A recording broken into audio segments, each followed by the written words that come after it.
Welcome to the Piedmont Triad Apartment Association's Not a Complex podcast, where we explore the latest trends in the apartment industry, keep you up to speed on what's happening locally, interview industry experts, and bring you information to help you do your job better. So sit back, relax, and learn a little something, and hopefully be entertained in the process. You can find out more about PTAA at our website, piedmonttaa.org, on Facebook at Piedmont TAA, and on Twitter and Instagram at Piedmont TAA. Hey everybody, it's John Louder with PTAA, and welcome to our first episode of the Not the Complex podcast.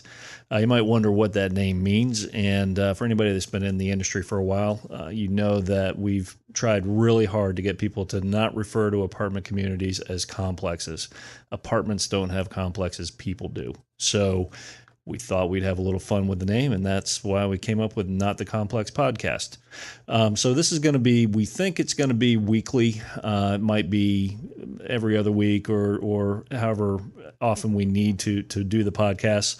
But we want it to be informative and fun and something a little different for everybody. So for this first episode, I thought what we would do is introduce one of our team members here at PTAA, Rachel Garavito. She's our Director of Communications, and she's been with PTAA literally just celebrated her 8th anniversary a day or two ago. So without further ado, let's introduce Rachel. Rachel, say hi to everybody. Hello, everybody.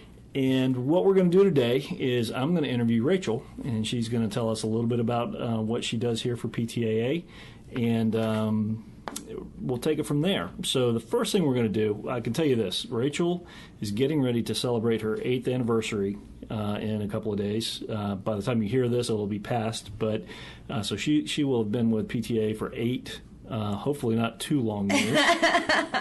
8 wonderful years. There you go. So why don't we start with telling everybody a little bit about what you do here at PTAA, and I know it's a lot, so we can just give them the highlights. Okay. So. All right. Let me see what I can come up with here. So I'm the communications director, like you said. Mm-hmm. I'm not sure if I should stare in your eyes or stare across at the wall. Stare off into space. Okay, there you go. So, as a communications director, I am responsible for basically getting people to want to come to our events. I have to tell people about the events that we have and for the classes that we have here at the association. And get people interested in attending. So I do that with email blasts. I even use a fax machine on occasion. Little blast from the past. Yeah, I like to go retro, and Facebook, social media, and a lot of software, our own website, that kind of stuff. Yeah. Okay, so quite a bit. Marketing, yeah. Marketing and communications, and and saying it very well and eloquently.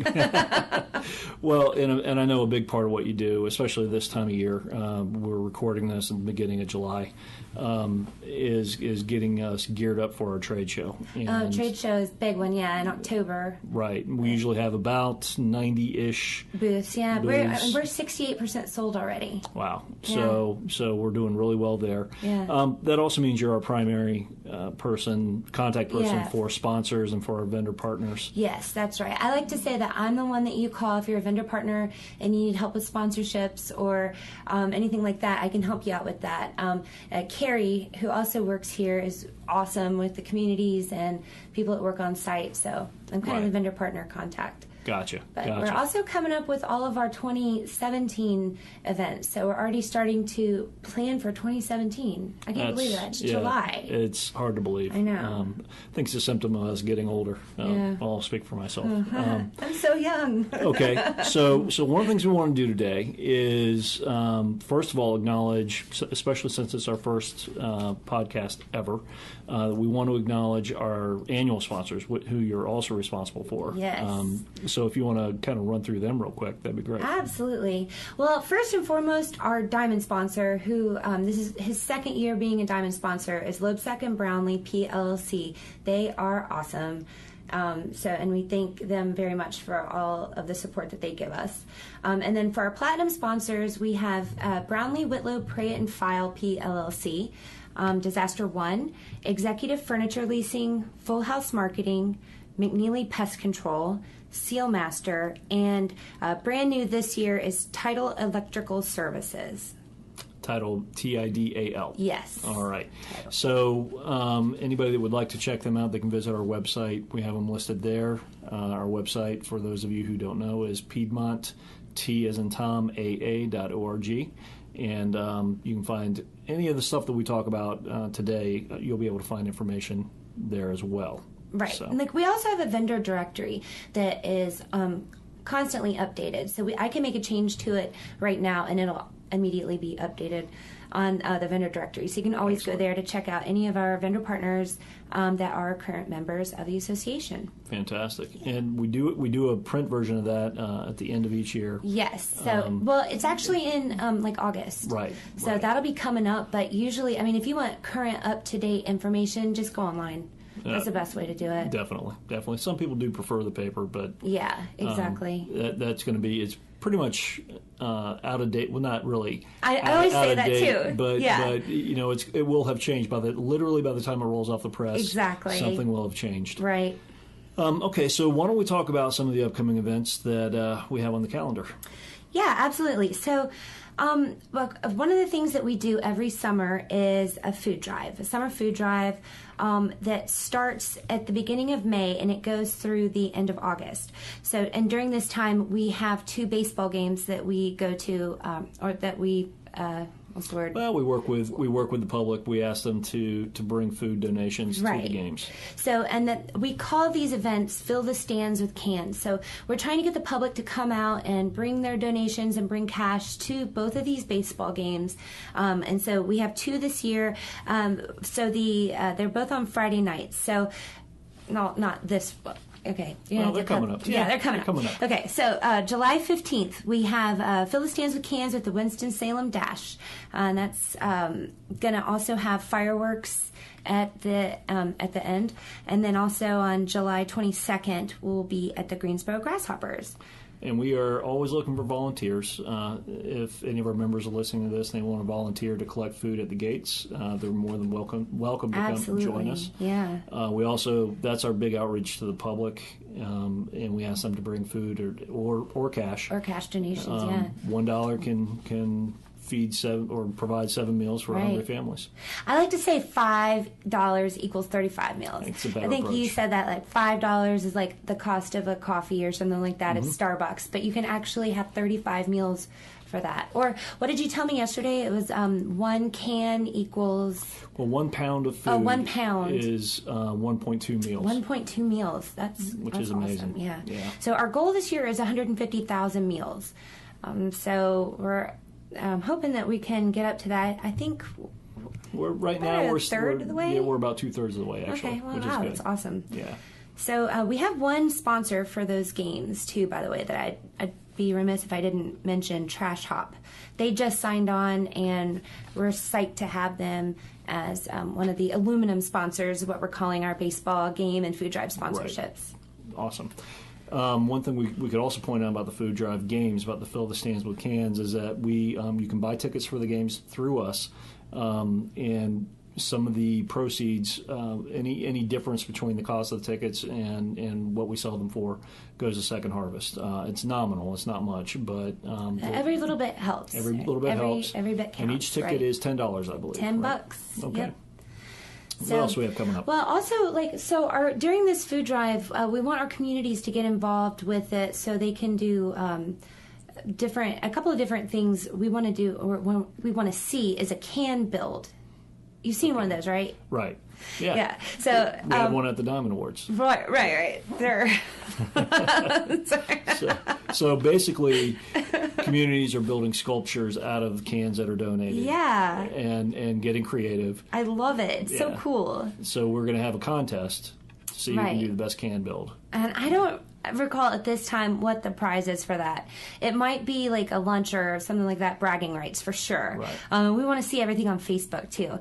And then also the 2 communities that donate the most for under 200 and over 200 units are going to get breakfast on the go for their residents. So that's kind of cool. Let's new this year. A community that has 200 units or fewer, the community that raises the most in that segment the most food will get a free meal, get a free breakfast on the go for their community. And then any communities of 200 units or more we'll get one. Yeah, so and that is new this year. Yeah. Because in the past, it's always just been a contest between the management companies to see who can raise the most food. For the trophy. Yeah. So, okay. And then, so also, let's see. We have one more CPO class this year. Okay. What's CPO? Certified pool operator. Oh my gosh, Roy would kill me. So, okay, Roy Fielding is the instructor for that. He has been with us for a million billion years, so he's awesome. And this will be our last class of 2016. So if you don't have your certification yet for that, this is your last opportunity this year. And then the last thing I want to mention is our buzzworthy bus tour that's coming up, which is Adaptive Reuse Communities. So that is going to be awesome, and that is August 30th.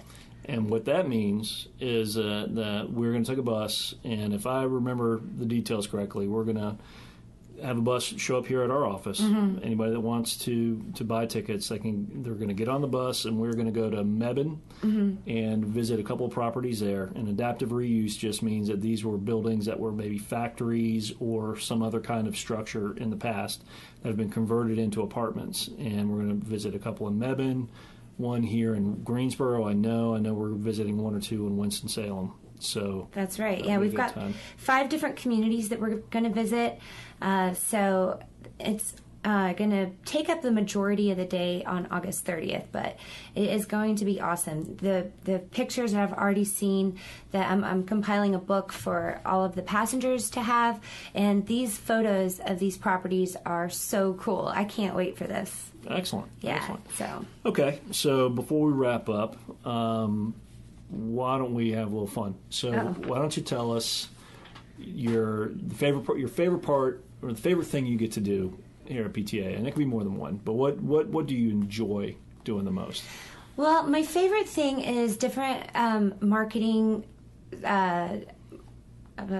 I just blanked on the word. Well, let me ask this way: is it design? It's definitely design. Okay. So whenever we first come up with something, like we have a kickball tournament this year, we've never done that before, so I get to come up with all the marketing for it, all the different marketing pieces, and so I get to do research on, a theme or like what kind of feeling that I want the advertising to have, and then actually implementing it in Photoshop is one of my favorite things in the world.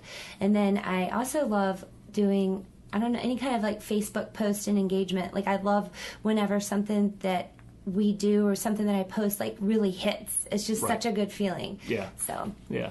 Cool. Well, and any significant things in your personal life lately? Any developments? I do have a new man in my. I shouldn't say a man. It's not really a man. It's a dog. It's a boy dog. A boy dog. Yeah. Well, probably better than a man. Yeah, exactly. I have a little pup. Yeah, he's our unofficial mascot of PTAA. Is Nacho Libre, the Wonder Dog, and he's a little tiny Chihuahua, 9 weeks old, and he's been sitting in my lap this entire time, and I can't believe he hasn't made a sound. Well, he's a good little guy. Yeah. And, I think he weighs all of about 4 ounces. Yeah, he does. He's a tiny little guy, but yeah, he's definitely the official PTA mascot now. Yeah. So, well, Rachel, thank you. Yeah, thank you. And congratulations on 8 years. Thank you. And for those of you listening, this will not be the last time you hear from Rachel. In fact, it's going to be an ongoing segment where we talk about upcoming events and things that are related specifically to our sponsors and to the trade show and things like that. Thanks for listening to the first episode of Not a Complex Podcast. Our next episode will feature an interview with another team member, Carrie Langley, who is our Director of Education and Membership. So until next time, this is John Louder, and thanks again for listening. Not a Complex Podcast is a copyrighted production of the Piedmont Triad Apartment Association and cannot be reproduced without express written permission. Any views expressed by our guests and contributors are theirs alone and not the official position of the association or any broadcasters or distributors.